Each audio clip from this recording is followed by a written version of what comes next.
Good evening friends.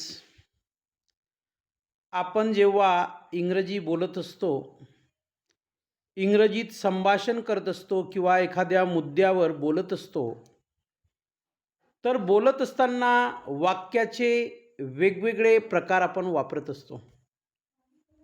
म्हणजे एकाच प्रकारच्या वाक्यामध्ये आपण इंग्रजी बोलत नाही किंवा एकाच प्रकारच्या वाक्यामध्ये इंग्रजी बोलणं हे योग्य देखील नाही.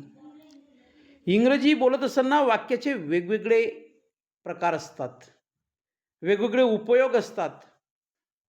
मग ते वेगवेगळ्या प्रकारची इंग्रजीतील वाक्य कोणती आहेत किंवा वाक्याचे प्रकार कोणते आहेत ते आपण बघणार आहोत. बघा, वाक्याचा पहिला प्रकार आहे ॲसरेटिव्ह. ॲसरेटिव्ह म्हणजे काय मराठीमध्ये? विधानार्थी वाक्य. ते एक विधान असतं, ते एक वाक्य असतं. त्याच्यानंतर ॲफर्मेटिव्ह. ॲफर्मेटिव्ह म्हणजे होकारार्थी वाक्य. निगेटिव्ह म्हणजे नकारार्थी वाक्य.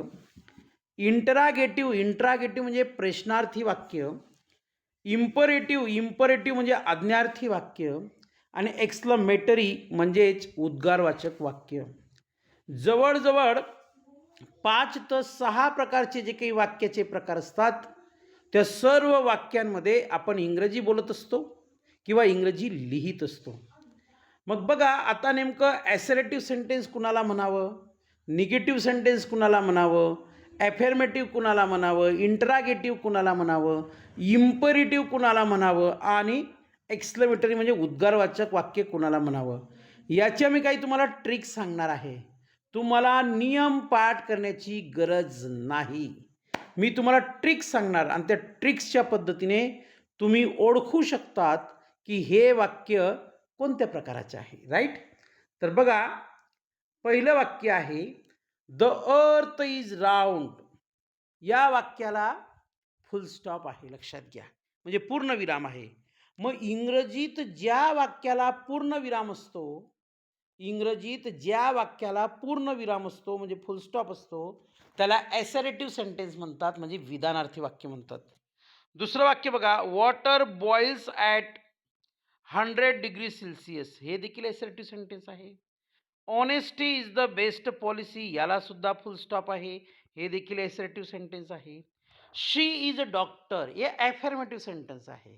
याला ॲसरेटिव्ह पण म्हणू शकतो आपण. मग शी इज अ डॉक्टर या वाक्याला ॲफर्मेटिव्ह वाक्य का म्हटलं? कारण हे वाक्य सकारात्मक आहे. म्हणजे या वाक्यामध्ये इंग्रजीतील एकही नकारार्थी शब्द नाही, म्हणून त्याला ॲफर्मेटिव्ह सेंटेन्स म्हणतात. मग ॲफर्मेटिव्ह सेंटेन्सला देखील पूर्णविराम असतो. I like reading books. हे पण ॲफर्मेटिव्ह सेंटेन्स आहे. He is not at home. हे निगेटिव्ह सेंटेन्स आहे. निगेटिव्ह सेंटेन्स म्हणजे काय? ज्या वाक्यामध्ये no, not, never, nothing, nobody, none, no one असे शब्द आले, समजून घ्यायचं ते वाक्य निगेटिव्ह आहे. मग ह्या वाक्यामध्ये बघा, ही is not at home, not आलेला आहे म्हणून निगेटिव्ह आहे. शी डज नॉट लाईक कॉफी या वाक्यामध्ये देखील नॉट आहे म्हणून निगेटिव्ह सेंटेन्स आहे. They were not ready for the match या वाक्यामध्ये देखील नॉट शब्द आलेला आहे म्हणून हे वाक्य निगेटिव्ह आहे. आपल्याला समजत असेल की विधानार्थी वाक्य कसं ओळखायचं, निगेटिव्ह वाक्य कसं ओळखायचं, ॲफर्मेटिव्ह वाक्य कसं ओळखायचं. मी जे सांगत आहे ते तुम्हाला समजत आहे असं गृहीत धरतो. 10व्या क्रमांकाचे वाक्य बघा, where do you leave.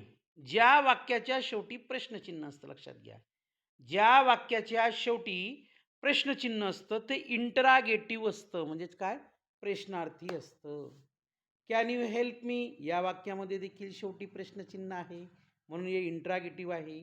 Did you see that movie या वाक्यामध्ये देखील शेवटी क्वेश्चन मार्क आहे म्हणून ते इंटरागेटिव्ह सेंटेन्स आहे. प्लीज क्लोज द डोअर 13व्या क्रमांकाचं वाक्य बघा. प्लीज क्लोज द डोअर हे इम्पिरेटिव्ह सेंटेन्स आहे. मग सर, आम्ही इम्पिरेटिव्ह सेंटेन्स कसं ओळखायचं? एक गोष्ट नेहमी लक्षात घ्या. इम्पिरेटिव्ह सेंटेन्समध्ये वाक्याच्या सुरुवातीला कर्ता नसतो आणि शेवटी मात्र फुल स्टॉप असतं. त्या वाक्याला इम्पिरेटिव्ह सेंटेन्स म्हणायचं, मराठीत आज्ञार्थी वाक्य म्हणायचं. बघा, प्लीज क्लोज द डोअर म्हणजेच काय?